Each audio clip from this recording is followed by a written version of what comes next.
Hola, buenos días. Vamos a esperar unos 2 minutos para empezar ya.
Bueno, vamos a comenzar con, en realidad, a continuar con la unidad 3, bueno, que está dividida en varias partes.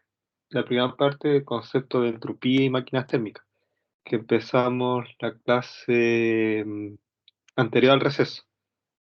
Ya, donde vimos el enunciado de la segunda ley de la termodinámica. Bueno, para recordarles, se refiere a que la segunda ley de termodinámica trata de la calidad de la energía, no así como la primera ley, que habla de, de la cantidad de energía. ¿Ya? Entonces estas dos leyes se complementan porque la primera ley simplemente validaba el balance de energía, o sea, la energía que entra, la energía que sale y la energía que se acumula. ¿Ya? Y eso tenía que estar balanceado. Pero ahora la segunda ley hace referencia al sentido de los flujos de energía. Y lo que decía la clase anterior. La segunda ley explica por qué la energía eléctrica se puede transformar en energía térmica de forma directa, pero no al revés, que la energía térmica de forma directa se transforme en energía eléctrica. ¿Ya? Pensando en un calefactor, por ejemplo. Calefactor se pasa a energía mecánica a energía térmica. Pero la inversa no ocurre. No ocurre que el aire eh, que el aire caliente haga que se mueva la hélice del calefactor, y esa hélice genere electricidad, o sea, de forma directa. Para que ocurra eso, el aire tendría que estar impulsado por otra máquina o tener una fuerza externa. Entonces ahí surge el concepto de máquina térmica, donde para que ocurra esta inversión de los procesos, necesariamente tiene que ocurrir en un ciclo. Y ese ciclo es una máquina térmica, donde va a haber una fuente que entrega energía y va a haber un sumidero que recibe la energía que sobra. Y a la vez, dentro de esta máquina térmica hay un sistema que recibe trabajo, ¿ya? Entonces, esa es la forma que explica la termodinámica de cómo invertir esos procesos que no son, o sea, que son espontáneos de forma directa, pero el proceso inverso no son espontáneos, ¿ya? Y eso es lo que explica la segunda ley, ¿ya? La calidad de la energía y el sentido de los procesos. ¿Y por qué se habla de calidad energética? Porque se establece que todo proceso va a ocurrir de un sistema ordenado a un desordenado. Es decir, un sistema ordenado se entiende como un sistema de alta calidad energética y un sistema desordenado de baja calidad energética. Como le explicaba la clase, eso no solo ocurre en términos energéticos, ocurre en todo sistema natural, en el comportamiento de los animales, comportamiento de las personas, eh, en el movimiento de las estrellas, en los movimientos sociales, ¿ya? O sea, todo va del orden al desorden, ese es como lo natural, ¿ya? No, para que ocurra el inverso tiene que haber una fuerza externa, ¿ya? Pero lo natural es que sea siempre como del orden al desorden, de una alta calidad energética a una baja calidad energética. Por eso se dice que el universo se está expandiendo, porque partió de una concentración de energía que estaba muy ordenada y se produjo el Big Bang y comenzó a expandirse. De un orden va a un desorden infinito. Em, y continuando con lo que habíamos quedamos con la eficiencia térmica, las máquinas térmicas, y continuando con el hilo de la clase anterior, aparece el enunciado de Clausius, ¿ya? Donde dice que es imposible construir un dispositivo que opere en un ciclo sin que produzca ningún otro efecto que la transferencia de calor de un cuerpo de menor temperatura a otro de mayor temperatura. O sea, es imposible que ocurra algo así, ¿ya? O sea, el enunciado establece simplemente que un refrigerador no puede operar a menos que su compresor sea propulsado mediante una fuente de energía externa como un motor eléctrico, ¿ya? Bueno, es como funciona un refrigerador, lo que vimos en la clase anterior. El refrigerador, que en el refrigerador, por ejemplo, el de la casa, atrás, si se fijan, hay un motor, una cajita negra, es el motor. Ese motor es el que recibe este trabajo, ¿ya? Y dentro del refrigerador está el ciclo de refrigeración, ¿sí? Y está circulando el fluido refrigerante. Entonces, a ese fluido refrigerante se aplica la compresión. Ese fluido, bueno, se comprime y después pasa por un evaporador, que es el serpentín, donde libera energía. Se evapora ese fluido, se expande a través de una válvula, una llave o puede ser un capilar, que está en la parte eh, a- posterior del refrigerador, y después el fluido refrigerante pasa por la cámara de refrigeración, donde extrae el calor del alimento. Entonces este fluido rodea la cámara de refrigeración y está absorbiendo ese calor que uno coloca dentro del refri. Puede ser fruta, un yogur, la mantequilla, todo eso está a una temperatura ambiente. Entonces, cuando uno lo coloca dentro de la cámara de refrigeración, que está a una temperatura menor, se produce una diferencia de temperatura. Y eso hace que ese calor del alimento se traspase al fluido refrigerante. Y ahí, bueno, ahí ese fluido refrigerante puede pasar al compresor, el compresor, después el fluido libera calor aquí en el condensador, si era condensador, acá era el evaporador y aquí se expande. Creo que al inicio le dije evaporador, este es el condensador. Pero se libera el calor hacia la pared.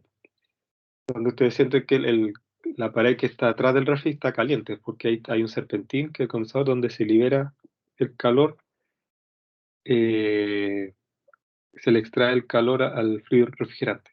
¿Ya?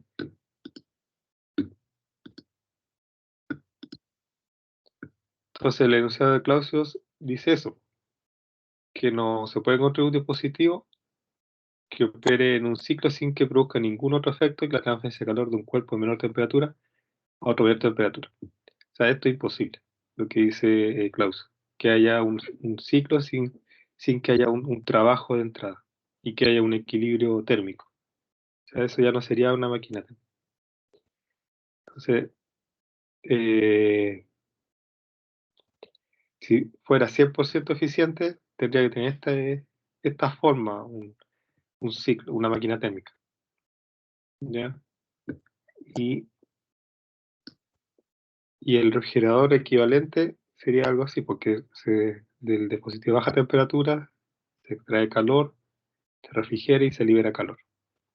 ¿Ya? Pero para que logre ser un 100% eficiente tendría que ser así. ¿Ya? Lo que es algo que no existe.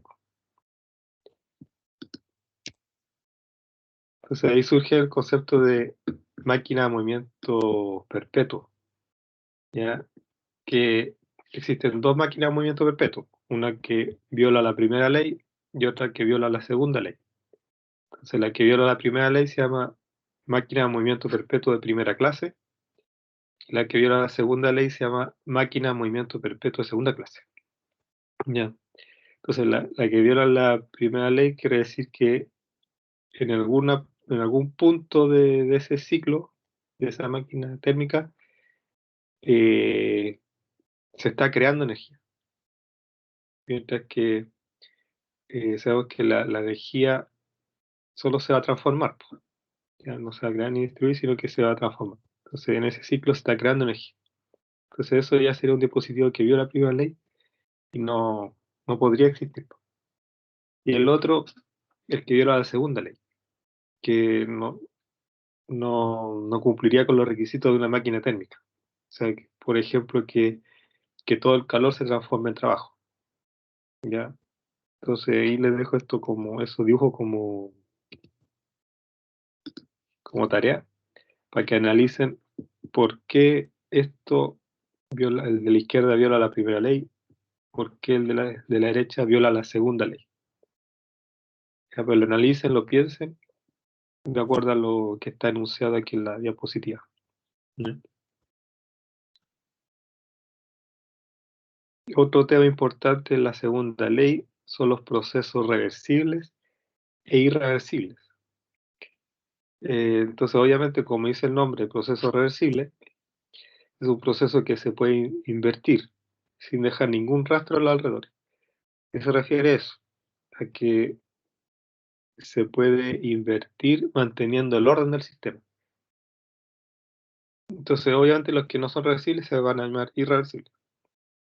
Para que ocurra esto, para que un proceso sea reversible, se tiene que realizar de forma infinitamente lento, lo cual es imposible. O sea, no, por ejemplo, si por ejemplo, una bomba centrífuga, para que impulse el agua en una piscina. Para que sea un proceso reversible, tendría que hacer ese mecanismo el impulso del fluido infinitamente lento, lo cual no sería factible, po. O sea, técnicamente no sería factible. Entonces, por eso es que surge que esos equipos tienen eficiencia. De aquí nace de nuevo el concepto de eficiencia. Un proceso reversible va a ser 100% eficiente. ¿ya? Mientras que uno irreversible, ahí aparece el concepto de eficiencia. Entonces, por ejemplo, la bomba centrífuga es irreversible y tiene una eficiencia. La eficiencia de la bomba oscila entre un 70-80% cuando están nuevas. De ahí empiezan a bajar su eficiencia. ¿Ya? Entonces, los procesos reversibles en realidad no ocurren en la naturaleza. Es algo que netamente ideal. ¿Ya? No ocurre en la naturaleza. No hay nada en la naturaleza que sea 100% eficiente termodinámicamente. O sea, que ocurre infinitamente lento. ¿Ya?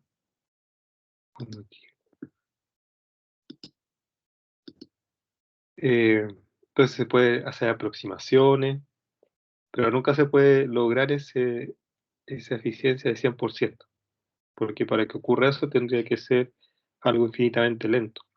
Entonces todo lo que existe ocurre de forma irreversible. Pero, como aparece acá en el texto en verde, nosotros los ingenieros, y usted como futuro ingeniero, nos interesan los procesos reversibles, porque eso nos indica la línea base, o sea, cuál es el límite, cuál es la máxima eficiencia que uno podría alcanzar.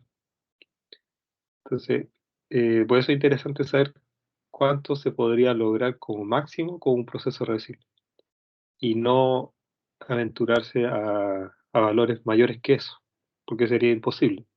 Sería imposible obtener algo mayor que el 100% de eficiencia, no podría ser. Entonces, por eso es interesante saber el concepto de proceso reversible y cuantificarlo. Por ejemplo, ¿cuál sería un motor de automóvil si fuera 100% eficiente? ¿Cuál sería lo máximo que yo podría rendir? Una turbina, etcétera, ¿ya? O también los compresores, ventiladores, bombas. En ese caso, ¿cuál sería el mínimo trabajo que podrían consumir? ¿Ya? Entonces, por eso es importante el concepto de irreversibilidad para tener una línea base de expectativa de funcionamiento de algún equipo. Entonces, los procesos reversibles pueden ser considerados como límites teóricos para los irreversibles correspondientes. Ya, por ejemplo, acá, para que ocurra aquí el caso en la izquierdo, un proceso lento reversible, ya, donde el agua se distribuye la presión de forma homogénea, se mueve aquí esta pared y se mueve infinitamente lento, ya hacia la izquierda, hacia la derecha, sin que se mueva a nivel del agua, o sea, manteniendo el orden del sistema. Pero para que ocurra eso, no, tiene que ser infinitamente lento. Imagínense una piscina y que mueven una pared, tratando de que el nivel del agua no se mueva. O sea, para que ocurra eso tiene que ser infinitamente lento. Mientras que si lo hacen rápido, si mueven la pared imagínense mueven la pared de una piscina y lo hacen rápido. Obviamente el sistema se va a desordenar. El nivel del agua va a producir olas y va a ser un proceso rápido, irreversible. ¿Ya? Entonces el sistema se desordena. Cuando esto vuelva al nivel inicial, no va a estar en el mismo orden. A pesar de que tenga la misma forma, el interior del sistema ya tiene otro orden. Ya dentro del desorden tiene un orden dentro de ese desorden, un nuevo orden. ¿Ya? Entonces, para que sea algo ideal, reversible, se tiene que realizar de forma lenta, lo cual actualmente o siempre no es factible. O sea, no hay tiempo como para que algo se haga infinitamente lento. ¿Ya? Se espera que para lograr el 100% de eficiencia. Entonces ahí surge lo que decía el concepto de la eficiencia en la segunda ley, ¿ya? Así como vimos en la clase anterior que existían, o clases anteriores, concepto de eficiencia, que es la razón entre lo que uno requiere como salida energética versus lo que ingresa como energía. ¿Ya? Y eso les da la eficiencia de de lo que están evaluando, del equipo, del proceso. Entonces hay que tener claro qué es lo que se espera de ese proceso y cuál es la energía que entra a ese proceso para lograr esa energía como resultado. ¿Ya? Entonces, por eso también vimos que existía el COP, que era la eficiencia de los refrigeradores, y que también existe el, el mismo coeficiente, pero para aire acondicionado. Entonces, a pesar de que la máquina térmica funciona de la misma forma, en esos dos sistemas el objetivo es diferente, porque en el caso del refrigerador, el objetivo es sacar calor al alimento, mientras que en el caso del aire acondicionado, el objetivo es entregar calor. Y los dos sistemas funcionan de la misma forma. Se saca calor de algún sistema, se procesa en un ciclo y después se entrega calor. En el refrigerador se saca el calor de alimento y el calor se desecha. Mientras que en la máquina en el aire acondicionado, em, se extrae energía del ambiente, se pasa por un ciclo y se envía energía a una habitación, ¿ya? Se envía aire caliente. Entonces, por ejemplo, el refrigerador el objetivo es sacar calor y en el caso del aire acondicionado es entregar calor. Entonces ahí el COP se define de distintas formas. Ya en el caso del refrigerador, la variable energética de salida sería el calor que se extrae y en el otro, la variable energética de salida sería el calor que entrega a la habitación. ¿Ya? Entonces, pues hay que tener claro cómo funcionan los sistemas. A pesar de que es la misma ecuación, pero el concepto es diferente. Pues hay que tener claro el concepto base de la eficiencia. Ya no es llegar y dividir ya energía que sale dividido por la energía que entra. No es la energía que yo quiero como resultado, o sea, cuál es el objetivo del proceso, dividido por la energía que entra o que necesito para realizar ese proceso. ¿Ya?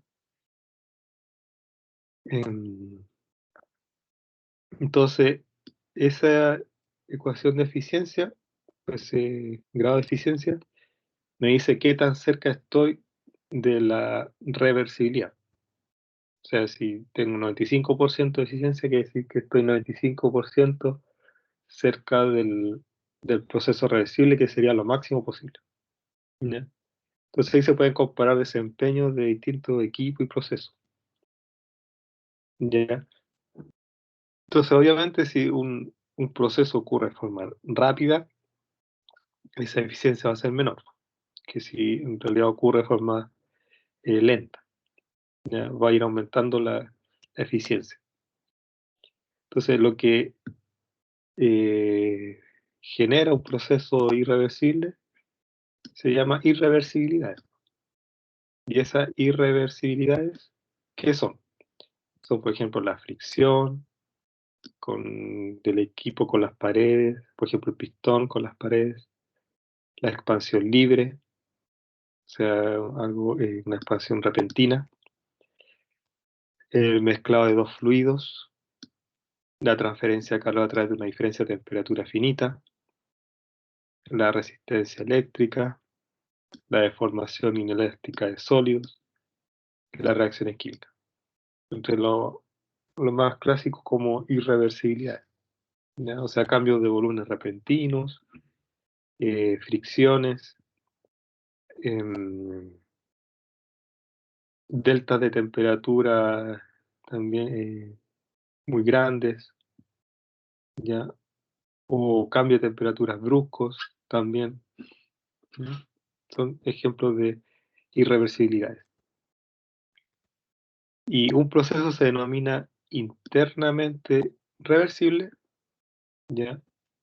Cuando no ocurren estas irreversibilidades dentro de la frontera del sistema, pueden estar por fuera, pero si no están ocurriendo dentro, se llama internamente reversible, ¿ya? O sea, puede ser externamente irreversible, pero puede ser internamente reversible, ¿ya?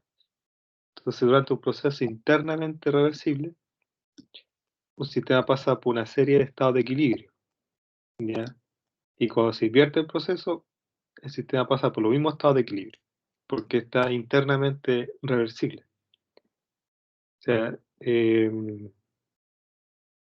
esto es como un sistema que mantiene su orden, las partículas. ¿Ya?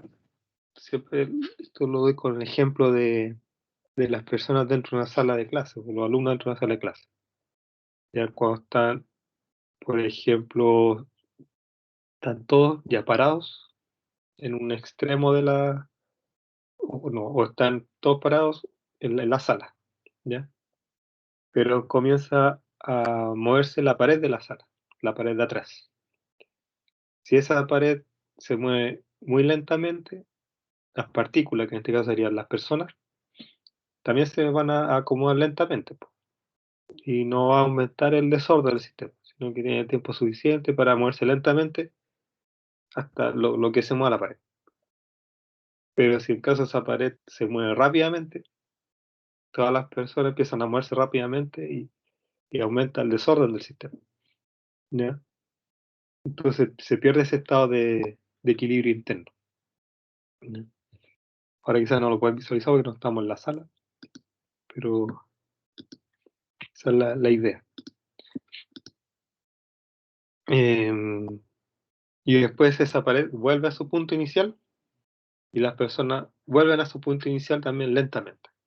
Entonces el- los estados de equilibrio se perdieron. En cambio, si eso ocurre rápidamente, cuando la pared vuelve a su punto inicial, eh, las personas también se mueven rápidamente y probablemente quizás no queden en el mismo punto donde están inicialmente. Queden sentados en otro lado, eh, en desorden total, ¿ya? No necesariamente donde mismo. Entonces, las trayectorias de los procesos inverso y directo coinciden para un proceso internamente reversible. Entonces, ahí es cuando surge el concepto de proceso en cuasi equilibrio, ¿ya? Que es un proceso internamente reversible, ya que al interior del sistema está en equilibrio y quizás por fuera no está en equilibrio, está fuera de la frontera. Entonces, un proceso denominado externamente reversible, ¿ya? Cuando no ocurren irreversibilidades fuera de la frontera del sistema. En este caso, por ejemplo, la transferencia de calor entre un depósito y un sistema es un proceso externamente reversible, ¿ya? Si en la superficie exterior del sistema está la temperatura del depósito. Ahí se produce un proceso externamente reversible. Ya, hagamos algunos ejemplos de esto. Por ejemplo, se transfiere calor a una máquina térmica desde un horno a una tasa de 80 megawatts. Si la tasa de rechazo de calor hacia un río cercano es 50 megawatts, determina la salida de potencia neta y la eficiencia térmica para esta máquina térmica. O sea, del horno se entregan 80 megawatts al ciclo y en el ciclo se liberan un valor indeterminado de trabajo, que es lo que preguntan, la salida de potencia neta, y se va al sumidero, que en este caso sería un río, 50 megawatts, ya, un rechazo de calor. Esto se podría traducir en que se ocupa agua para enfriar aquí el fluido que está pasando por el condensador, y esa agua extrae ese calor. Y esa agua caliente, que es algo que no debe ocurrir, se envía al río, ¿ya?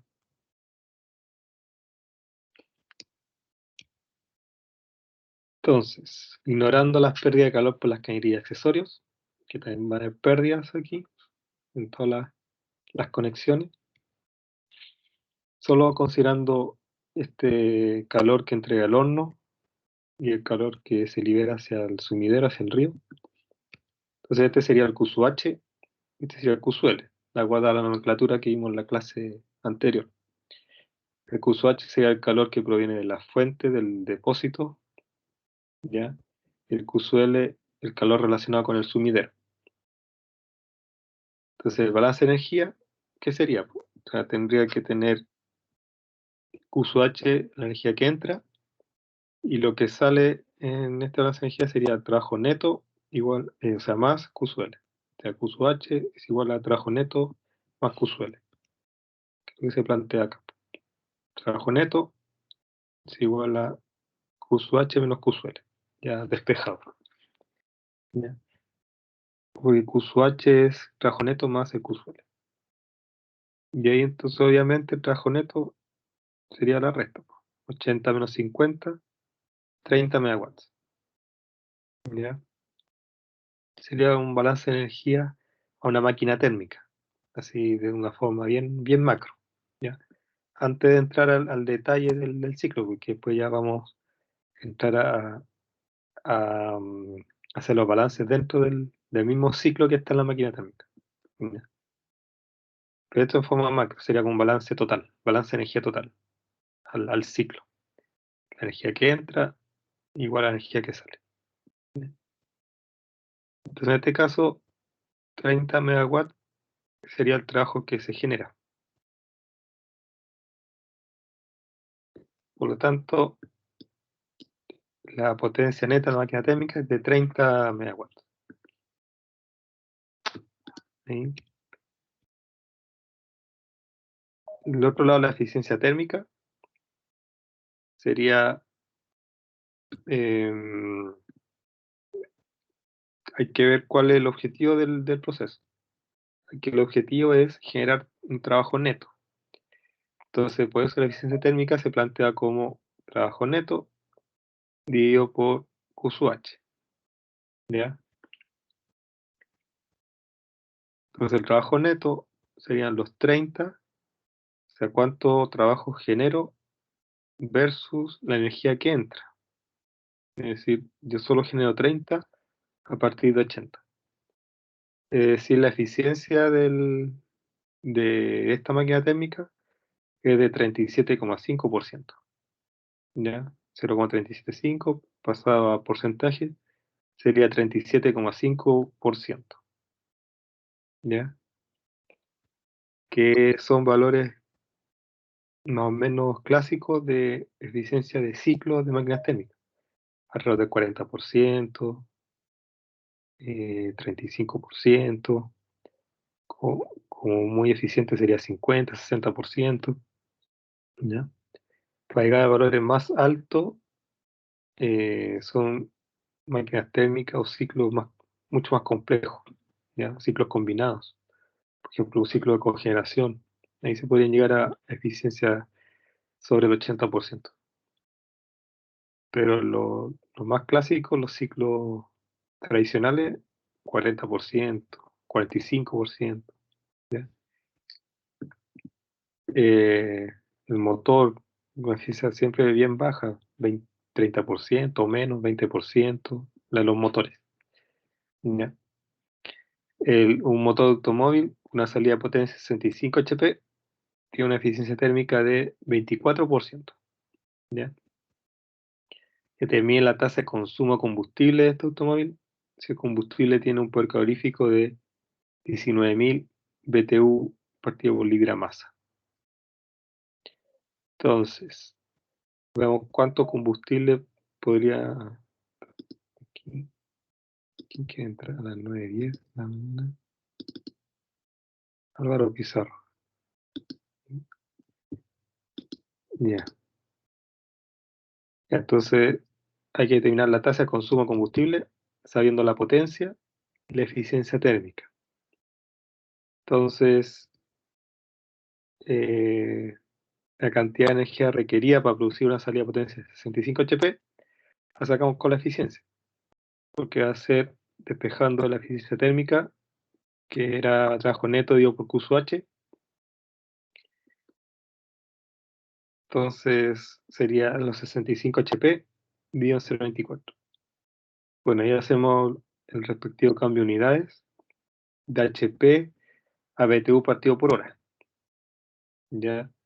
Porque así yo podría, bueno, así voy a tener resultado en BTU partido por hora. Y aquí tengo el dato del poder calorífico que está en BTU libra masa. Entonces, ahí yo podría obtener el consumo de combustible en libra masa hora. Entonces, BTU hora. ¿Por qué? Porque dividiría el Q sub H, que son los 689.270 BTU hora, dividido por el poder calorífico, que está en BTU libra masa. Si yo divido esto, se van los BTU, y libra masa está aquí abajo, pasa para arriba, y este pasa para abajo. Entonces nos queda 36.3 libra masa hora. Ese sería el consumo de combustible.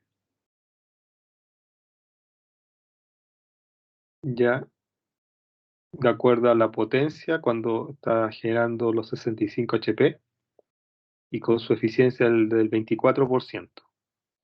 Entonces consume, con a esas condiciones, consume 36,3 libras masas por hora.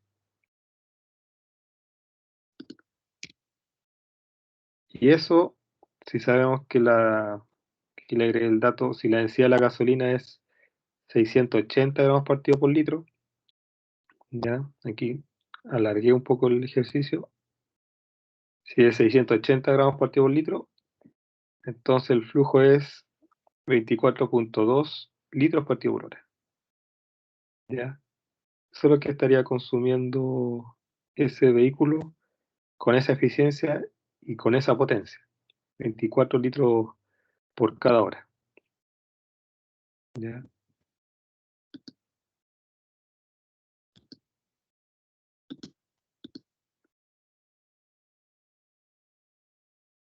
Y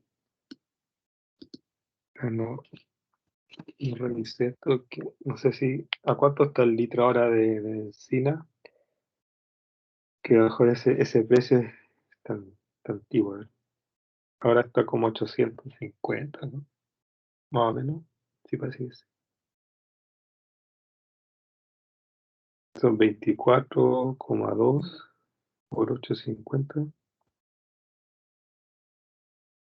Ya 20.570. Sí, lo dejamos en 850. 20.570 pesos por hora. ¿Ya? Para ese vehículo. Lo dejamos en 850 pesos. ¿Ya? Eso es lo que estaría consumiendo ese vehículo de 65 HP a 24% de eficiencia por cada hora. 20.000 pesos. Y ahora hacemos un versus. Compare el caso anterior con el automóvil Hyundai Ioniq, que es el más vendido en Chile, de acuerdo a una estadística del 2018, que no me acuerdo, que tiene un rendimiento de 7,3 kilómetros por cada kilowatt hora, es decir, autonomía dividido por potencia del motor. ¿En cuál de los dos autos se paga menos por la energía? Aquí les dejé el link. eh,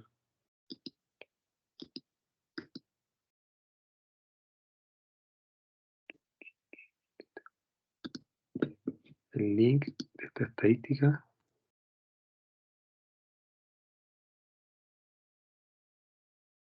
Este era de esta entrevista. 13 de junio de 2020. Este reportaje. Y quizás los autos más vendidos a nivel mundial. Bueno, Tesla, Model 3, Bike, Nissan, Leaf, BYD, Chuan, SAIC, Boyun y Seria. O sea, son chinos y el de Tesla. Los enchufables más vendidos en Chile hasta diciembre de 2019, Hyundai Ioniq, Nissan Leaf, 61 unidades, esos dos. Y BMW i3. Esos tres. Hyundai Ioniq, que supera por lejos. Puntos de carga aquí en Chile. Electrolineras. A ver si puedo agrandar esto, ¿no?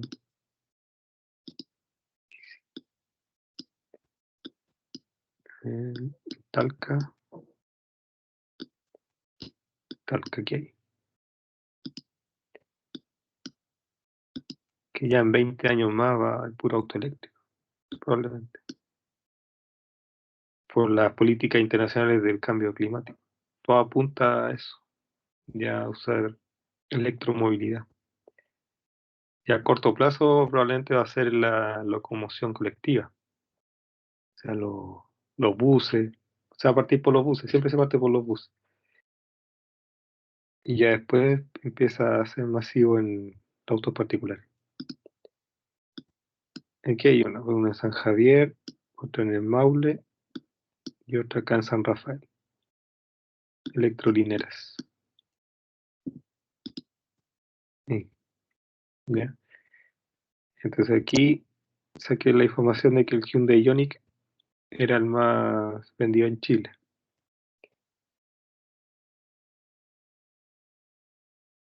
Son poquitos, ¿ya? Los que se han vendido. Ya, entonces con ese dato, que después busqué pues, cuál era el rendimiento del Ioniq, del Hyundai Ioniq. Encontré que era 7,3 kilómetros por kilowatt hora. Entonces, asumiendo que un auto en carretera circula a una velocidad promedio de 100 kilómetros por hora, entonces en una hora el auto HI acá, necesita 13,7 kilowatt hora, que rinde 7,3 kilómetros por cada kilowatt hora, necesita 13,7 kilowatts si anda a 100 kilómetros por hora. Entonces, sabiendo que la tarifa en Talca es 87 pesos por kilowatt hora aproximadamente, ya, aprox, usted tiene otro dato, me avisa. Entonces, para que el HI circule durante una hora a 100 kilómetros por hora se necesitan 1.192 pesos. Y si lo contrastamos con el caso anterior, que eran 20.000 pesos en una hora. Es sin considerar la eficiencia del motor, pero si se sabe que HI tiene un rendimiento equivalente a 3,9 litros por cada 100 kilómetros. Entonces, ¿cuál es la eficiencia del motor? También encontré ese dato, que es equivalente a 3,9 litros por cada 100 kilómetros. Entonces, ¿cuál es la eficiencia de ese motor? ¿Cuál sería la eficiencia de ese motor? Si pueden dar el dato, la respuesta a ese cálculo. ¿Cuál sería la eficiencia del motor entonces?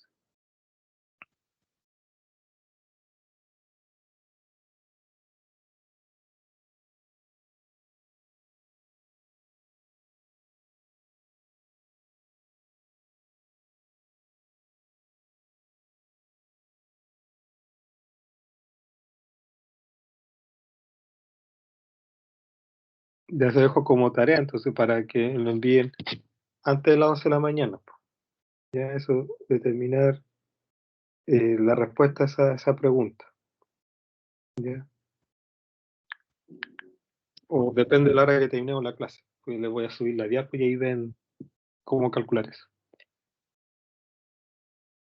Ya, entonces, otro ejercicio, donde el compartimiento para comida en refrigerador se mantiene a 4 grados Celsius, al extraer calor de este a una tasa de 360 kJ por minuto. Si la entrada de potencia requería refrigeradores de 2 kilowatts, determine el coeficiente de desempeño del refrigerador, la tasa de rechazo de calor hacia la habitación que aloja al refrigerador. Tenemos aquí el refrigerador que mantiene a 4 grados Celsius, extrae calor a 360 kJ por minuto, manteniendo los alimentos a 4 grados Celsius. Se alimenta con 2 kilowatts de potencia, entonces hay que sacar el copo. Entonces, ¿cuál es el objetivo del refrigerador? es extraer Q sub L. Entonces, por eso se coloca Q sub L dividido por el trabajo neto. Y como decía, si fuera aire acondicionado, el objetivo es Q sub H. Acá el objetivo es Q sub L, sacar calor de los alimentos. Entonces, el COP del refrigerador sería 360 kJ por tiempo minuto dividido en kilowatt. Recordar que kilowatt es lo mismo que kilojoule por tiempo por segundo. Entonces pueden hacer esa transformación de kilowatt a kilojoule segundo y después los segundos pasan a los minutos. O usar directo esta conversión de kilowatt a kilojoule minuto. Y eso sería 3. ¿Ya? Es decir, 3 kilojoules de calor se extraen del espacio de refrigerador por cada kilojoule de trabajo suministrado. ¿Ya? Se suministra por cada, o sea, si se suministra 1 kilojoule, el refri extrae 3 kilojoules de los alimentos. O sea, un COP 3. Eso significa. Después la tasa de rechazo de calor hacia habitación, o sea, obtener el Q sub H. Y eso ya es con el balance de energía de la primera ley. Q sub H va a ser igual a Q sub L más trabajo neto. O sea, la energía que entra igual a la energía que sale. Y eso es 360 kJ minuto. Y el trabajo es 2 kW. Bueno, de nuevo hacemos el cambio de unidades respectivo. Queda en kJ minuto. Entonces queda 360 más 180.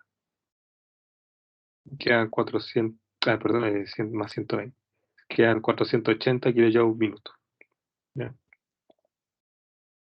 Entonces la energía removida del espacio refrigerado como calor y la energía suministrada al refrigerador como trabajo eléctrico al final se manifiesta en el aire de la habitación y se devuelve en parte la energía interna del aire. Entonces se disipan 480 hacia el aire, hacia el ambiente. Entonces la energía interna puede cambiar de una a otra, moverse de un lugar a otro, pero nunca se destruye durante un proceso. O sea, esta energía se transformó en energía que va a absorber el aire de la cocina. Ahora, el caso de un aire acondicionado. Tenemos aquí una bomba calor, que sería el aire acondicionado, para satisfacer los requerimientos de calefacción de una casa y mantenerla a 20 grados Celsius. Entonces aquí el objetivo es el aire, dejarlo a 20 grados Celsius. Se estima que la casa pierde calor a una tasa de 80.000 kJ por hora. En un día que la temperatura exterior es de menos 2 grados Celsius, ¿no? En pleno invierno. La casa pierde 80.000 kJ.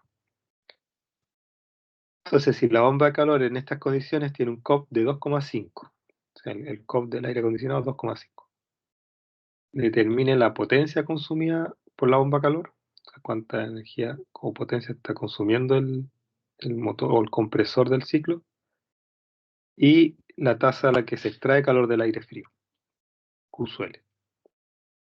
Entonces, nos dan de forma indirecta el valor de Q sub H. ¿Por qué? Porque como sabemos que la casa pierde 80.000 kJ por hora, entonces lo lógico es que este Q sub H por lo menos tiene que ser igual a 80.000 kJ por hora. Si es menor, la casa no se va a calentar nunca. Si es mayor, la casa se va a sobrecalentar. O sea, hay un momento en que va a haber que apagar el aire acondicionado. Si el calor que ingresa al aire es mayor de lo que se pierde por las paredes. ¿Ya? Entonces, el Q sub H va a ser, por lo menos tiene que ser igual a 80.000, ¿ya? Para que iguale lo que se pierde por las paredes.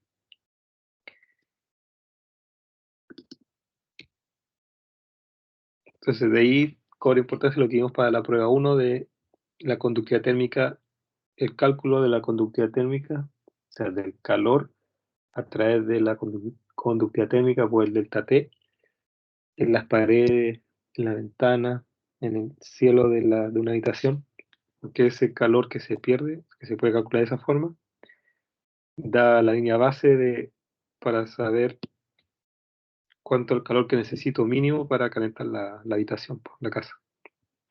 Y ya sabiendo el calor que necesito para calentar la casa, puedo traducirlo a combustible o medios de calefacción.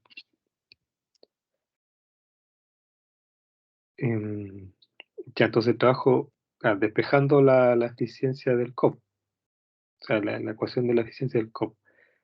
El COP sería Q sub H partido por el trabajo neto, pues aquí el objetivo es Q sub H. Entonces, despejando aquí el trabajo neto, que es la incógnita, nos daría Q sub H, que son los 80.000 kJ por hora, dividido en el COP 2,5.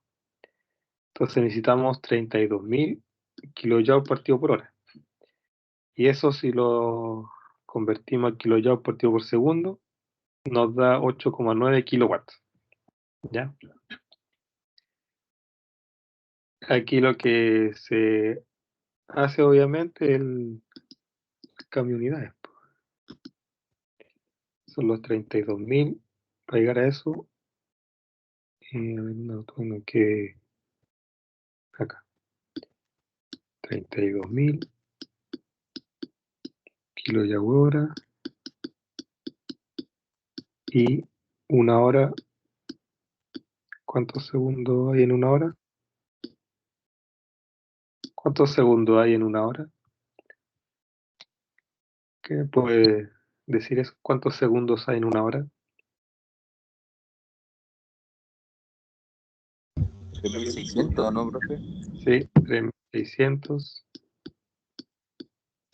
¿Ya? Porque 60 por 60. Y una vez las horas, queda kilojoule segundo. Kilojoule segundo es lo mismo que kilowatt. Entonces 32.000 dividido entre 1.600 da el 8,9. ¿Ya? Y con eso aquí tengo cuidado con las unidades. Unidades de medida. Ya es el trabajo neto. O sea, el trabajo que necesita el compresor del aire acondicionado. 8,9 kilowatts. Necesita esa potencia. Y después la segunda parte es la tasa de calor. De nuevo, con balance de energía. Q sub L más trabajo neto igual a Q sub H. Despejando el Q sub L, queda Q sub L igual a Q sub H menos trabajo neto. Y eso queda 80.000 menos los 32.000 que calculamos previamente. Pero 80.000 menos los 32.000 da 48.000 kJ por hora. Sería el calor que se está extrayendo del aire exterior, que está a menos 2 grados Celsius. Aunque suene raro, se está extrayendo del aire, calor del aire frío, ¿ya? Para que funcione el aire acondicionado y caliente la habitación.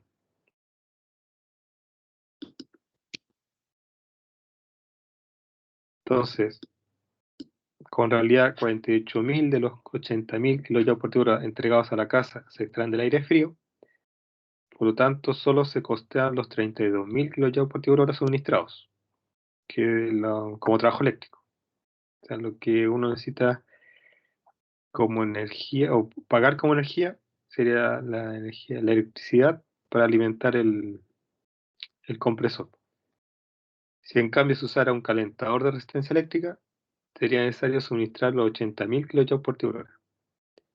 Eso es más caro usar un calefactor, como de esos chiquititos, que usar aire acondicionado. Porque el aire acondicionado, parte de la energía que necesita para calentar el aire, la extrae del mismo aire exterior.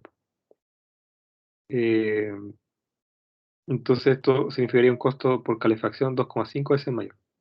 ¿Ya? Por eso es que los calefactores solo se usan para habitaciones pequeñas, ya porque no da tener que ser un calefactor que consumiera mucha energía para calentar toda una casa, todo un comedor gigante.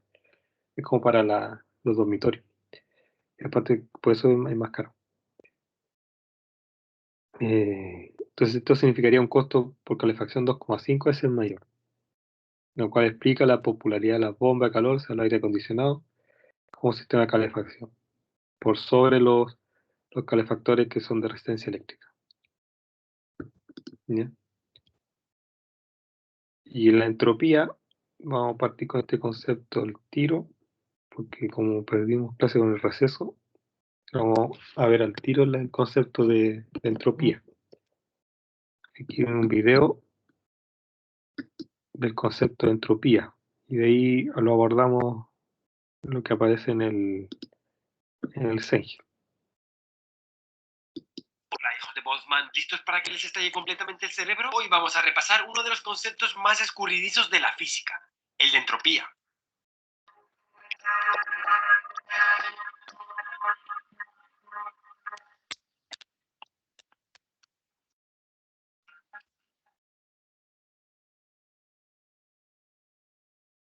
Normalmente la gente define la entropía como desorden o caos. Puede servir, pero para entender verdaderamente el sentido y la importancia de este poderosísimo concepto, el de entropía, es muy importante entender las sutilezas de su definición. Vamos con ello. En realidad, la entropía no es más que un contador de estados, un contador, nada más. De hecho, matemáticamente se define como... ¿Y qué sentido tiene esto? Pongamos 4 pelotas de colores en movimiento en la mitad de una caja y quitemos el separador. Vamos a suponer que las pelotitas no pierden energía al chocar con las paredes, así que siempre se encuentran en movimiento. Si yo paro esta película en un instante, ¿qué probabilidad hay de que las 4 pelotitas estén a la izquierda? Pues toca hacer matemáticas. Teniendo en cuenta que las pelotas se mueven por todo el espacio, la probabilidad será la probabilidad de que la pelota amarilla esté a la izquierda, 0,5, por la probabilidad de que la roja esté a la izquierda, 0,5, y así con el resto de pelotas, es decir, 0,5 a la 4. ¿Y de que haya 3 a la izquierda y una a la derecha? Pues igualmente será de 0,5 a la cuarta, solo que ahora a la derecha puede estar la pelota amarilla, la roja, la azul o la verde. Así que la probabilidad total es 4 veces mayor. En general se puede ver que la probabilidad de un estado en particular depende del número de configuraciones que tiene ese estado. Es decir, es un contador de configuraciones. Para el estado donde todas las pelotas están a la izquierda, solo hay una configuración. Para el estado donde hay una pelota a la derecha, hay 4. Para el estado donde hay 2 pelotas a la derecha, hay 6. Para el de 3 a la derecha, hay de nuevo 4. Y para el estado donde las 4 pelotitas están a la derecha, hay nuevamente una única configuración. Los matemáticos, que son gente muy lista, generalizan esto usando la combinatoria. En particular, se puede ver que el número de configuraciones de un estado se puede describir como 4 sobre 0, 4 sobre 1, 4 sobre 2, 4 sobre 3 o 4 sobre 4. En general, m sobre n, que desarrollamos como n factorial entre n factorial por m menos n factorial. Pueden ver que los estados donde las partículas están repartidas 2 y 2 son más probables porque tienen más configuraciones posibles. Simplemente por eso, por combinatoria. En general, esto se puede ver más claro con lo que se conoce como el triángulo de Pascal. Este triángulo nos da estos coeficientes para un número n de pelotas.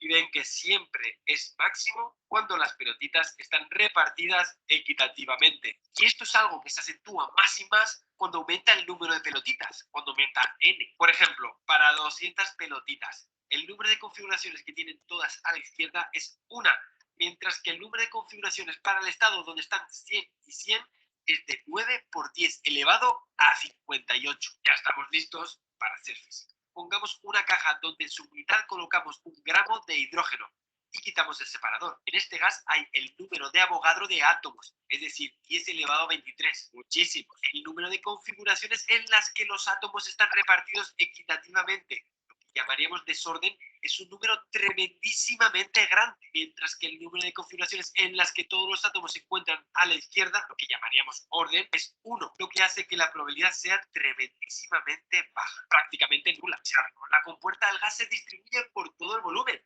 No hay ninguna fuerza que esté tirando, ni ninguna ley que haga que todos los átomos se esparzan. No. Es simplemente que esta configuración es más probable. De hecho, no hay ninguna ley que impida que todas las partículas se agrupen en una esquina. Simplemente es tan improbable que nunca lo vamos a ver. Es el poder de la estadística. La naturaleza, simplemente por probabilidad, prefiere el desorden al orden. Así definimos la entropía como el producto de la constante de Boltzmann, la constante universal, por el logaritmo de omega, el número de configuraciones de ese estado particular. Ludwig Boltzmann dio con esta ley a finales del siglo XIX, cuando todavía no estaba completamente aceptada la existencia de los átomos, y así podía describir ciertos fenómenos que de otra forma no se podían entender. De hecho, él inició una nueva rama de la física íntimamente ligada a la teoría de la probabilidad. Es lo que conocemos como la mecánica, y simplemente definió una nueva magnitud, la entropía. Simplemente se define como el logaritmo del número de configuraciones de un estado. En estas condiciones se puede ver que en cualquier sistema aislado, la entropía, o el grado de desorden, siempre aumenta. Tomemos mis apuntes de mecánica estadística y tirémoslos al aire. ¿Qué probabilidad hay de que al recogerlas queden perfectamente en orden? El estado ordenado solo tiene una configuración, aquel en el que cada página está en su orden, mientras que se puede establecer cientos de miles de configuraciones en el cual el estado final está desordenado. ¿Qué es más probable que ocurra entonces? Es simplemente entropía. De hecho, no hay ninguna ley física que impida que en un vaso de agua se forme espontáneamente un cubito de hielo, pero nunca lo veremos ocurrir, ya que lleva a un estado más ordenado, de menor entropía. Lo contrario sí es más natural. Vemos hielos derretirse, huevos romperse, hojas arder. La entropía mueve. La segunda ley de la entropía, la que nos dice que en un sistema aislado la entropía siempre crece, nos recuerda que siempre es más fácil deshacer que hacer, olvidar que recordar, destruir que construir. De hecho, es la única ley física que permite distinguir el pasado del futuro, la flecha del tiempo. Así vemos hoy el universo como un gran reloj en el que viajamos en el tiempo desde un momento de orden absoluto, el Big Bang, consumiendo energía para producir desorden, hasta que el universo, sumido en el caos final, expire su última. Boltzmann, el padre de la entropía, uno de los mejores físicos de la historia, se ahorcó a los 60 años de edad. Los continuos ataques a sus ideas, la mofa de sus compañeros, sus continuas peleas agudizaron su estado de depresión. En su tumba se puede leer su mayor aportación, la forma con la que Boltzmann cambió el mundo, su ley de la entropía. Seguro que desde hoy van a ver el mundo con otros ojos. Los ojos Ludwig Boltzmann. Y yo tengo una pregunta para ustedes. Si en el universo siempre crece la entropía generando un estado de mayor desorden, ¿cómo es que pueden existir seres tan ordenados como nosotros? Me despido recordándoles que pueden adquirir estos libros Hermoso de Gestión de Base en la Cama e Inteligencia Física a través de Amazon en cualquier parte del mundo. 2 libros para aprender de física de forma sencilla para todos los públicos. Pueden ver el martes día 31 en Cantabria. Eso con respecto a la entropía, que decía aquí el físico. Bueno, una de las definiciones de entropía es la que propone Boltzmann, que se refiere a la probabilidad donde pueden estar las partículas. Y como él bien decía, y como lo hemos visto en la clase anterior, lo más probable es que ocurra el desorden. Como les decía anteriormente, lo más probable es que el sistema ordenado de energía eléctrica pase a un sistema desordenado que sería energía térmica. O sea y se transforma en energía térmica hacia el aire. O sea que una resistencia eléctrica pueda calentar el aire en una habitación. Pues está pasando de un sistema ordenado a uno desordenado, que es lo más probable que ocurra. Entonces, la de Boltzmann es la que se va por el camino de la estadística, de las probabilidades. Pero todos convergen en un punto en común, en que lo más probable es el desorden. Por eso Boltzmann no define directamente que es la entropía de desorden, sino que es como la probabilidad de que donde estén las partículas. Pero al final de cuentas lo más probable es que estén en desorden. ¿Ya? Entonces al final todos convergen en que la entropía mide el orden o desorden del sistema. ¿Ya? Quizá unos pueden verlo como la probabilidad de las partículas y en realidad lo más probable es que estén desordenados. Lo mismo lo que le decía a las clases anteriores. Lo mismo las personas. Las personas en una sala de clase, lo más probable es que ellas tiendan a moverse, a conversar, porque el estado natural de las personas. Es imposible que estén quietas mirando hacia adelante, que eso es un comportamiento antinatural, po, el orden. Lo más natural es que las personas se desordenen, po. ¿Ya? Lo mismo pasa con las partículas, que eso es lo más probable. Y de ahí surgen todas las otras líneas que estamos viendo, las máquinas térmicas, la eficiencia. Y ahora nos vamos a enfocar en la entropía, que nos va a permitir ver desde otro enfoque, calcular la eficiencia del sistema, ¿ya? Introduciendo el concepto de entropía, el concepto de que lo más probable es que las partículas estén desordenadas, ¿ya? Y que ese desorden implica el sentido de los procesos, que va a ir de un sistema, de un fenómeno ordenado a un fenómeno desordenado, ¿ya? Entonces, eh, la otra línea es la de Clausius. Aparte de la de Boltzmann, Clausius se fue por otro camino. No por el camino de la mecánica estadística, sino que por el lado de la termodinámica pura, donde Clausius se dio cuenta de que existía una propiedad, ¿ya? Y esa propiedad se dio cuenta de que aparecía cuando existía un, un flujo calor y había temperatura en un proceso. Entonces se dio cuenta de que esa proporción tenía la misma cualidad o características de una propiedad. Entonces ahí aparece desde el lado de la termodinámica el concepto de entropía, donde él lo definió ese cambio de propiedad que ocurría en un sistema internamente reversible, como definimos anteriormente, que era un sistema donde al interior de él no hay irreversibilidades, ¿ya? Entonces es internamente reversible. Y esa ecuación se llamó desigualdad de Clausius, ¿ya? Que es de S, que sería el cambio de entropía, igual a la derivada parcial del calor dividido por la temperatura. ¿Ya cuál es? ¿Por qué el calor está con derivada parcial y la entropía está con derivada absoluta? Es porque el calor es una variable de trayectoria. Entonces, depende del camino recorrido en el proceso del valor del calor. Mientras que la entropía solo depende del estado inicial y final. Por eso es la diferencia entre aquí una D y acá un delta, ¿ya? ¿Cómo surge esa desigualdad de Clausius?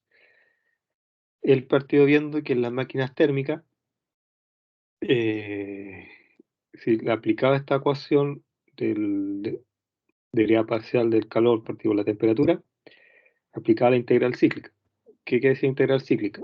Es para obtener el valor de esta propiedad en un ciclo, ¿ya? El valor total, considerando desde el inicio hasta el final en un ciclo. Entonces se aplica la integral cíclica. Se da cuenta de que en una máquina térmica esta propiedad era siempre menor o igual a cero, ¿ya? Y esto es válido para los ciclos, tanto reversibles como irreversibles. Entonces el símbolo de la integral con un círculo en medio se usa para indicar la integración que se va a realizar durante un ciclo entero, como le mencionaba, ¿ya? Cualquier transferencia de calor hacia o desde un sistema consiste en cantidades diferenciales de transferencia de calor, y la integral cíclica puede considerarse como la suma de todas las cantidades diferenciales de transferencia de calor dividido por la temperatura de la frontera.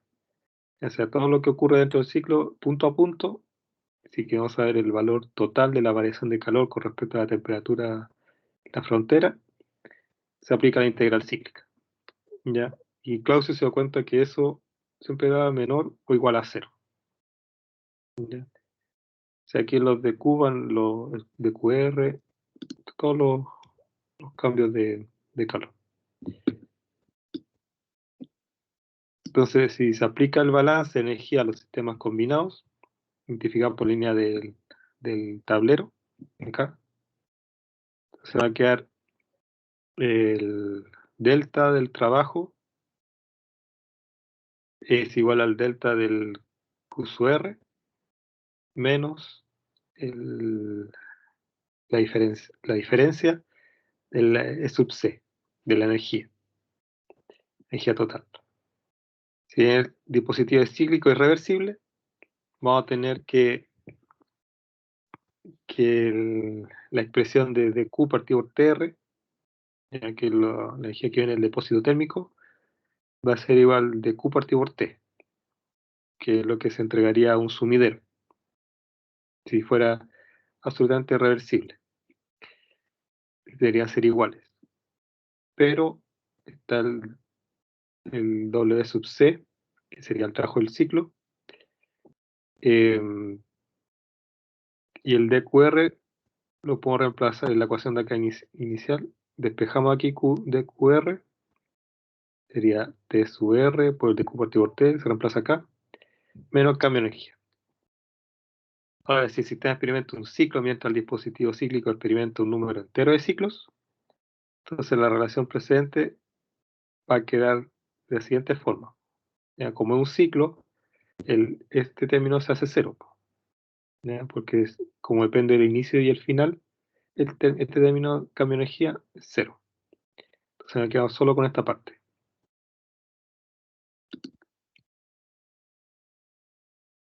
Entonces, en base al enunciado de Kelvin-Planck, la segunda ley, se concluye entonces que el trabajo del ciclo no puede ser un trabajo de salida y por lo tanto no puede ser una cantidad positiva, ¿ya? Considerando que Tr es la temperatura termodinámica y en consecuencia una cantidad positiva. Entonces, como esto, el WC tiene que ser negativo y esto es positivo, entonces este término va a ser siempre menor o igual a cero. Va a ser negativo para que el lado izquierdo sea negativo. Ahora, si no hay ninguna irreversibilidad, o sea que es internamente reversible, entonces el ciclo experimentado va a ser igual a cero. O sea, para la integral cíclica de Q partido por T va a ser igual a cero. Entonces, cuando no sea internamente reversible, se va a dar la condición de que este término sea negativo. ¿Mm?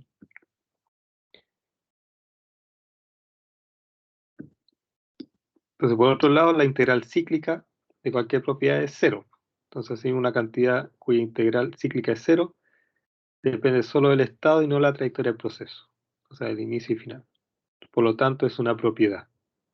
Y ahí aparece lo que plantea Clausius, ¿ya? Por lo tanto, a partir de esta ecuación, nosotros podemos calcular el cambio de entropía. Entonces ahí la entropía va a ser una propiedad extensiva, que decir que depende de la masa. El cambio de entropía de un sistema durante un proceso puede determinarse integrando la ecuación entre el estado inicial y final. Pero obviamente integrar esto es como bien teórico. Nosotros lo vamos a hacer cálculos algo más aplicado. Los valores absolutos de entropía son determinados con base a la tercera ley de termodinámica. Ya recuerden, la tercera ley que vamos a ver después se refiere al ser absoluto, ya donde se establece que la entropía igual a cero es cuando está en condición de ser absoluto. Es decir, el marco de referencia de que las partículas están totalmente quietas. O sea, no hay ningún movimiento, ni siquiera vibracional, nada. Todos los átomos y las subpartículas están absolutamente quietas. Ese es el cero absoluto, que sería 0 Kelvin. Entonces ese es el marco de referencia para la entropía cero. Y de ahí para arriba. Los ingenieros están normalmente interesados en los cambios de entropía. Nosotros vamos a hacer cálculos de cambios de entropía, entonces nos olvidamos del sistema de referencia. Ya por decirlo de alguna forma, nos olvidamos de ese marco de referencia de que entropía es cero al ser absoluto. Porque como al ser un delta, se va la referencia. Porque va a estar en las dos entropías, en el 1 y el 2. Como se restan, se va. A la entropía de una sustancia se le puede asignar un valor cero en algunos estados de referencia, arbitrariamente seleccionado, mientras que el valor de entropía para otros estados puede determinarse de la ecuación si se elige estado 1 como el de referencia. Entonces, no tengas de ingeniería. Se da otro estado de referencia, como es un delta, se resta simplemente, ¿ya? Entonces van a encontrarse que algunas tablas ponen como entropía 0 a temperatura, no sé, 0 grados. Es porque siempre se calcula el cambio de entropía, más que la entropía sola, ¿ya? Para los cálculos se necesita el cambio de entropía.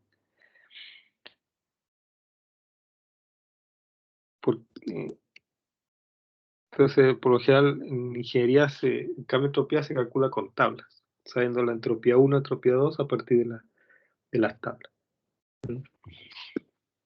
Eso es lo que se aplica. Entonces, la entropía es una propiedad, y al igual que otras propiedades, tiene valores fijos en estados fijos. Entonces, depende del estado inicial y final. Dependiente de lo que pasa entre medio, son valores fijos en el estado 1 y el estado 2. Lo mismo que la entalpía, energía interna, el volumen, no son variables de trayectoria, como el calor y el trabajo. Entonces, la integral de Q partido por T da el valor del cambio de entropía solo si la integración se efectúa a lo largo de una trayectoria internamente reversible entre los estados. Ya, solo si internamente reversible. Porque si no es así, se aparece la desigualdad. ¿Mm?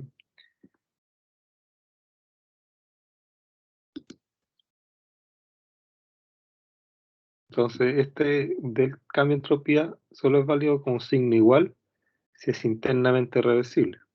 Lo que es algo bastante teórico, pues un sistema ideal, que es algo que sea internamente reversible.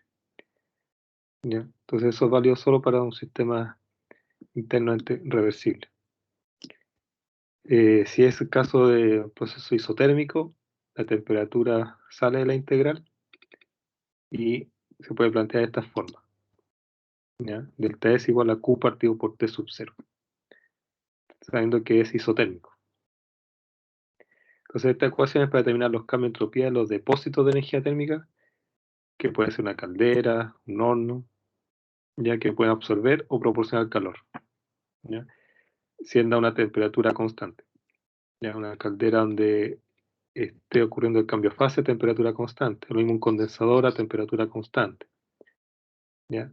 Pero que sea la condición de un depósito térmico que vimos en las clases anteriores, según la definición de depósito térmico, que es un sistema que mantiene su condición, su temperatura, a pesar de que está ingresando o liberando energía.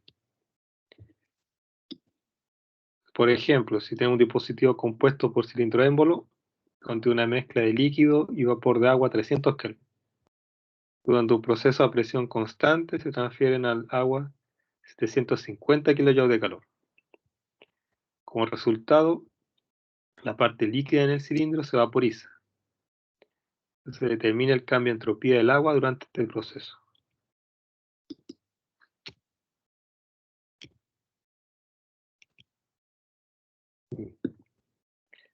Ya tenemos que esta es una mezcla líquido y vapor de agua a 300 Kelvin. Está a presión constante y se transfiere un calor de 750 kJ. Entonces la parte líquida del cilindro se vaporiza. ¿Cuál sería el cambio de entropía? Tenemos el flujo calor que es 750 y ocurre esto que dice a temperatura constante. Entonces hace los 750 dividido en los 300 y eso da 2,5 kJ partido por Kelvin.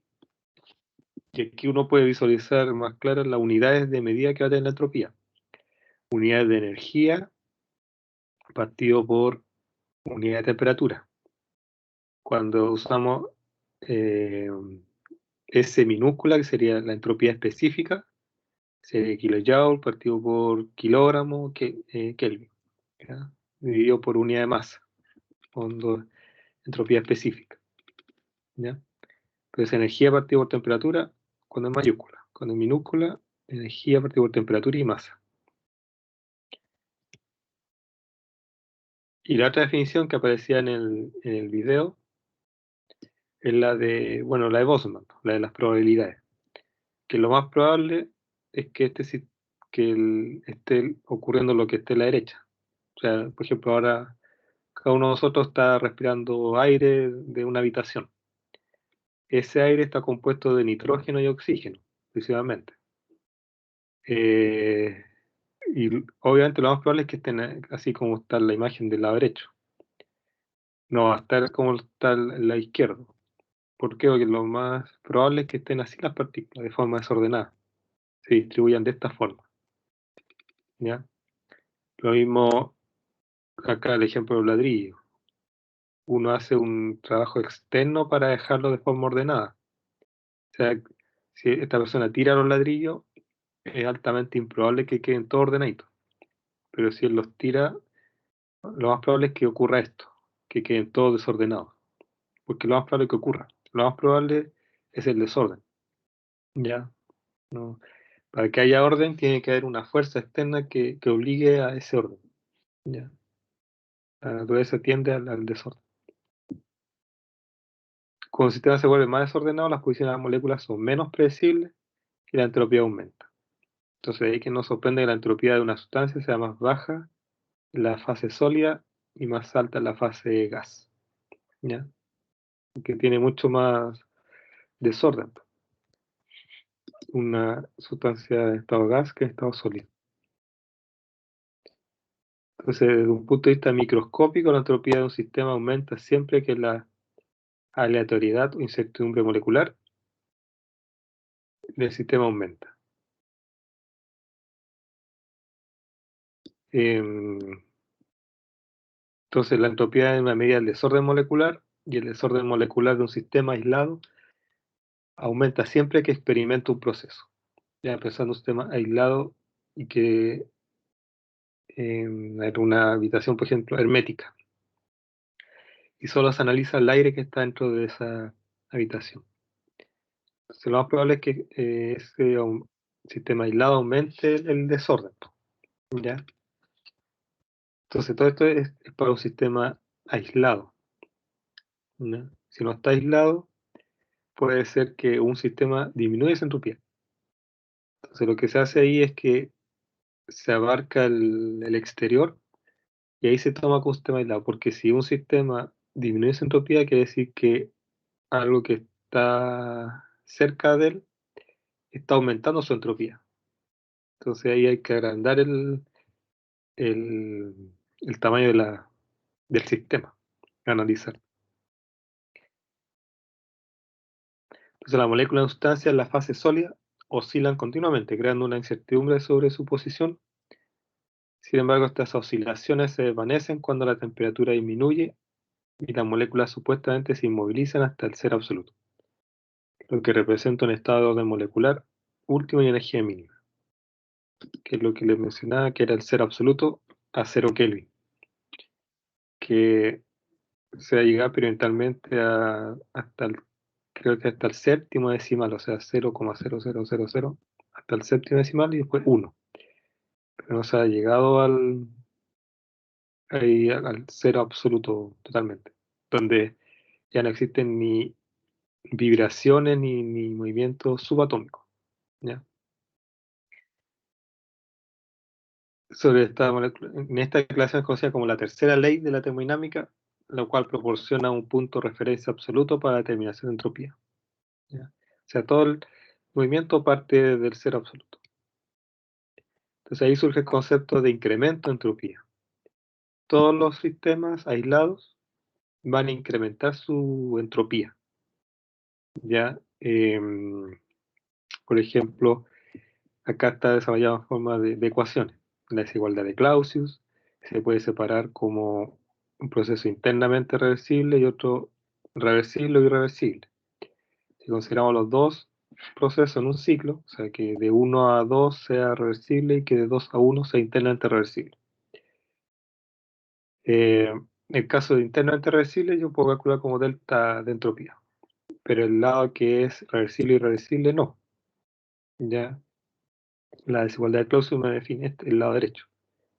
Entonces yo esto lo puedo despejar hacia el lado derecho y me queda que el delta de entropía es mayor o igual a la integral del de Q partido por T. ¿Ya? Si esto, esto lo podemos expresar como que el cambio de entropía que entre estado 1 y 2 es mayor o igual a dQ partido por T. Es decir, que el cambio de entropía siempre va a ser positivo. Esto está indicando esto, que el cambio de entropía va a ser siempre mayor o igual a ese término. Entonces el cambio de entropía en un sistema cerrado durante un proceso irreversible es mayor que la integral evaluada para ese proceso. Entonces en el caso de un proceso reversible, estas dos cantidades se vuelven iguales. ¿Ya? O sea, ds igual a dq partido por t. Siendo T la temperatura termodinámica de la frontera y el calor diferencial se transfiere entre el sistema y los alrededores. ¿Ya?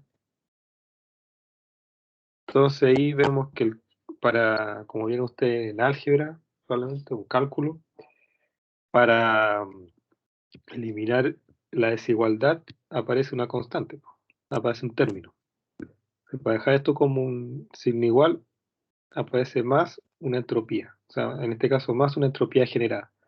O sea, el cambio de entropía va a ser la integral de Q partido por T más una entropía generada. Y esa entropía generada es lo que surge en lo que se llama como el principio de incremento de entropía. ¿Ya? De que un proceso va a tender a incrementar su entropía. ¿Ya? Y esto se crea en un proceso irreversible, debido a la presencia de las irreversibilidades. Entonces, la entropía generada durante un proceso se llama generación de entropía y se denota por S sub gen de generación de entropía. Y ese término va a ser positivo o cero. Para un sistema aislado, la transferencia de calor es cero. Entonces, si un sistema está absolutamente aislado, delta S es mayor o igual a cero. ¿Ya? Por lo tanto, la entropía de un sistema aislado durante un proceso siempre se incrementa, porque va a ser igual a cero o positivo. En el caso restrictivo de proceso reversible, permanece constante. Entonces nunca disminuye. Ahí sería igual a cero, cuando un proceso reversible. Entonces, ¿qué es lo que se hace? Porque uno puede ver, por ejemplo, que en una bomba, por ejemplo, la entropía disminuye. Que en un condensador, la entropía también disminuye. Porque pasa de vapor a pasa a un estado líquido. Pero lo que se hace es que la condición de incremento de entropía es para un sistema aislado. Entonces se agranda la frontera. Si el sistema es línea roja, lo que uno hace es que la frontera esté rodeando el proceso. Entonces esta frontera sería el sistema aislado. Entonces todo el sistema debe incrementar su entropía. Entonces, si el proceso que está dentro disminuye su entropía, lo que está afuera aumenta su entropía de tal forma de compensar la disminución de entropía que está aquí dentro. ¿Ya? Entonces, al ser una propiedad extensiva, la suma de todas las entropías da una entropía total. ¿Ya? O sea, por eso se puede aplicar esto, porque la entropía total va a ser la suma de la entropía de lo que está dentro más la entropía de lo que está aquí afuera. Entonces ahí podemos sacar el delta S total. Entonces un sistema aislado puede estar compuesto de distintos subsistemas. Este sería un subsistema más el subsistema que está rodeando el equipo. Y ahí daría, eso es como una pillería que se usa en ingeniería para los cálculos, ya considerando que el sistema aislado se puede agrandar, y no solo el equipo. El equipo se está calculando el cambio de entropía. Entonces en el sistema aislado no va a haber cambios de masa, ni de calor, ni de trabajo. Totalmente aislado. Entonces se hace análisis del sistema, del proceso industrial, junto con lo que está ocurriendo fuera del proceso. Y ese delta S debería cumplir con la condición de generación de entropía, que es lo que está resumido ahí y me está tapando aquí el cuadrito. Aquí, este. Entonces la entropía generada va a ser el cambio de entropía del sistema más el cambio de entropía de los alrededores, eso hace mayor o igual a 0. ¿Ya? Como ningún proceso real es verdaderamente reversible, es posible concluir que alguna entropía se genera durante un proceso y por consiguiente la entropía del universo, la cual puede considerarse como un sistema aislado, está incrementándose continuamente. ¿Ya? La entropía siempre aumenta, siempre está en aumento. No se puede pensar que ocurre lo contrario. Ya si disminuye la entropía repito, en un proceso, eso en realidad es porque no está un sistema aislado. Al considerar un sistema aislado, o sea, rodeando este equipo con una nueva frontera, ahí sí se cumple la generación de entropía. ¿Ya? Y así como el concepto se lo mencioné que es importante para la ingeniería, también como la entropía también se aplica para comportamiento humano, de los animales, movimientos sociales, para la economía, para todo. Ocupa el concepto de entropía. Puede ser una medida de desorden o confusión en el universo. Entonces esa entropía generada, si es mayor a 0, va a implicar que es un proceso irreversible. Si una entropía igual a 0, quiere decir que es un proceso reversible. Y si es menor a 0, quiere decir que es un proceso imposible y que no puede ocurrir. ¿Ya? Resumiendo, los procesos solo pueden ocurrir en una cierta dirección, no en cualquiera. Ya un proceso debe proceder en la dirección que obedece el principio de incremento de entropía, sea siempre generando entropía mayor o igual a 0. La entropía es una propiedad que no se conserva, por lo tanto no existe algo como un principio de conservación de la entropía, ¿ya?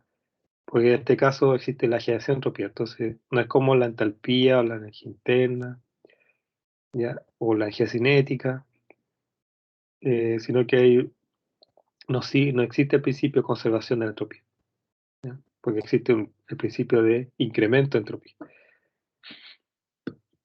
El desempeño de los sistemas de ingeniería es degradado por la presencia de irreversibilidades y la generación de entropía es una medida de las magnitudes de irreversibilidad presente durante ese proceso.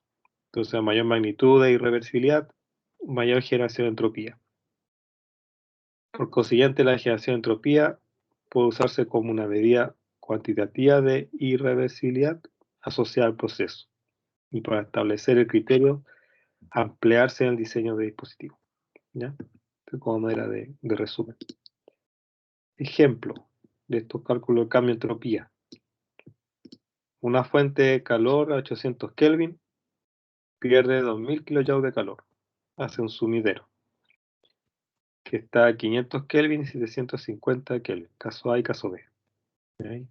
Fuente de 800 llega a 2000 hasta el sumidero. Determina el proceso de transferencia de calor. ¿Cuál es más irreversible? Ya. En el caso A tenemos menos 2000 dividido en 800. En el caso, perdón, desde la fuente. Y desde el punto de vista del sumidero, 2000 dividido en 500. ¿Ya? Entonces sería menos 2,5 desde el punto de vista de la fuente. Y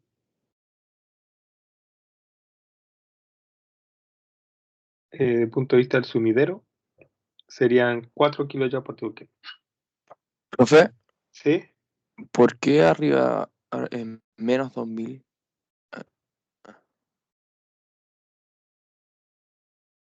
¿Aló? ¿Me escucha? ¿Sí? Profe, ¿por qué en menos 2000 arriba en... Ah, porque se está considerando desde, a ver, desde el punto de vista de la fuente. Y el otro es desde el punto de vista del sumidero. O sea, desde la fuente pierde calor, Ah, el claro, sumidero recibe calor. Por ya. eso sí. Entonces, se libera calor, entonces queda menos 2,5. Y el otro, como está absorbiendo el calor, más 2000 dividido en 500 da 4 kilojoules por Kelvin. Entonces la entropía generada sería el cambio de entropía en la fuente más el cambio de entropía en el sumidero. Y eso da 1,5. Es bastante teórico el ejemplo. Pesa la idea de tener está el subsistema de la fuente junto con el subsistema del sumidero. Y se suman los cambios de entropía. En el otro caso, bueno, lo de la fuente también es menos 2,5. Lo que cambia es el sumidero, porque está a 750. Ahí sería 2,7. Y ese 2,7 menos 2,5 da 0,2. Da menor entropía generada. ¿Ya? Ese cambio de entropía, nosotros lo vamos a terminar, bueno, puede ser a partir de tablas. También va a haber un par de ecuaciones, ¿ya?, que se ocupan en ingeniería. Hay también diagramas que son de temperatura versus entropía, que se ocupa bastante para el proceso de ciclo potencia, temperatura versus entropía. Está la campana, a la izquierda el líquido comprimido, al interior mezcla líquido, vapor y líquido, a la derecha el vapor sobrecalentado. ¿Ya? Y se parametriza la presión. Y esto está relacionado con las tablas. Por ejemplo, en el caso de los ciclopotencias, las tablas de vapor, que serían la tabla A4, A5, A6 y A7. ¿Ya? Se sacan de las tablas de vapor los valores de este gráfico, las mismas tablas que usaron para la entalpía y energía interna, las tablas de vapor. En el caso de los ciclos, también puedes sacar, hay algunas tablas de otros fluidos, también se puede sacar la entropía. Pero lo más clásico es usar las tablas de vapor para sacar la entropía en los ciclos de potencia. ¿Ya? Lo otro es la entropía también en los ciclos de aire, para los motores. Entonces el cambio de entropía se puede calcular como el flujo másico por el cambio de entropía específica. Y acá es cambio de entropía total, por eso está con mayúscula. Entonces es la masa por el cambio de entropía específico. Y estas son las unidades de la entropía total.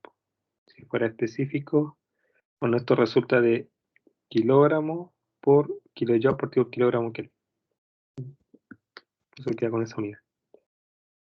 Ahí está, por la entropía específica, kilojoule por kilogramo Kelvin.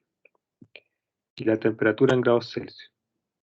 Entonces los puntos del borde de la campana son la tabla A4 y A5. Los puntos que están al lado derecho de la campana, la tabla A6. Y los que están al lado izquierdo de la campana, la tabla A7.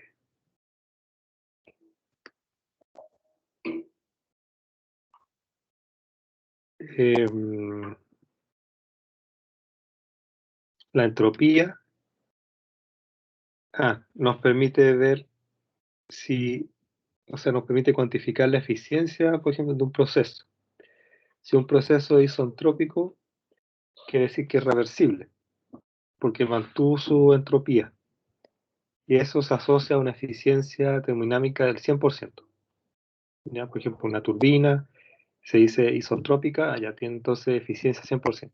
Una bomba centrífuga, se dice bomba centrífuga isentrópica, quiere decir que tiene una eficiencia 100%, que sería como la bomba ideal, la turbina ideal, el equipo ideal, que sería isentrópico, cuando mantiene su entropía constante. Entonces esa es como decía antes, nuestra línea base de sistema ideal, ¿ya? De ahí se parte. O sea, ese sería lo máximo posible del rendimiento que le podría sacar el equipo. Proceso isentrópico. Y eso nos permite después, esa condición de isentrópico permite hacer cálculos de eficiencia de los distintos equipos que vamos a ver cuando damos los ciclos de potencia. ¿Ya? Nos vamos a aprovechar de la condición de disentropía para hacer algunos cálculos. En el diagrama temperatura-entropía, el área bajo la curva se asocia al calor, porque el área va a ser la integral de TdS, y esa área sería el calor. Así como en el diagrama presión-volumen, el área bajo la curva era el trabajo, y ahora en el diagrama temperatura-entropía, el área bajo la curva es el calor. ¿Ya? La cantidad de calor que está entrando o saliendo del proceso. Entonces, teniendo la función de la temperatura con respecto a la entropía, se puede calcular esta integral. ¿Ya? Si es isotérmico, obviamente la temperatura sale integral y queda T delta S. ¿Ya? Otro diagrama donde se asocia con la entropía es el de entalpía-entropía, que se llama diagrama de Molière, que se ocupa bastante en refrigeración. ¿Ya? Para los ciclos de refrigeración, ciclos de amoníaco, por ejemplo, sistema de refrigeración de alimentos que hay aquí en la región del Maule, el diagrama de Molière, para determinar las propiedades y hacer los cálculos del proceso, que son entalpía versus entropía. ¿Ya?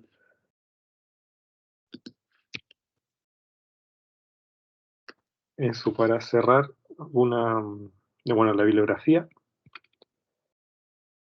Avisarles que el viernes Sebastián va a hacer ayudantía sobre entropía y máquinas térmicas para que puedan asistir.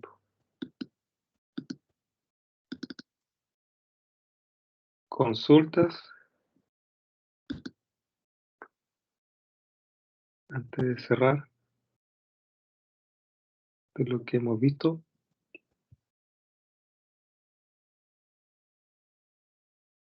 Ya el próximo, ¿cuándo nos clase? El lunes vemos lo que queda de concepto de entropía, después el miércoles ejercicios, y el lunes siguiente sería la prueba sobre entropía y máquinas térmicas.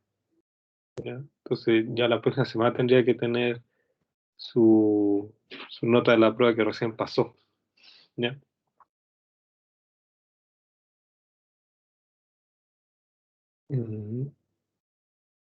Eso, muchachos. Estamos entonces comunicando el próximo lunes. ¿Ya? Voy a quitar la grabación. Que estén bien.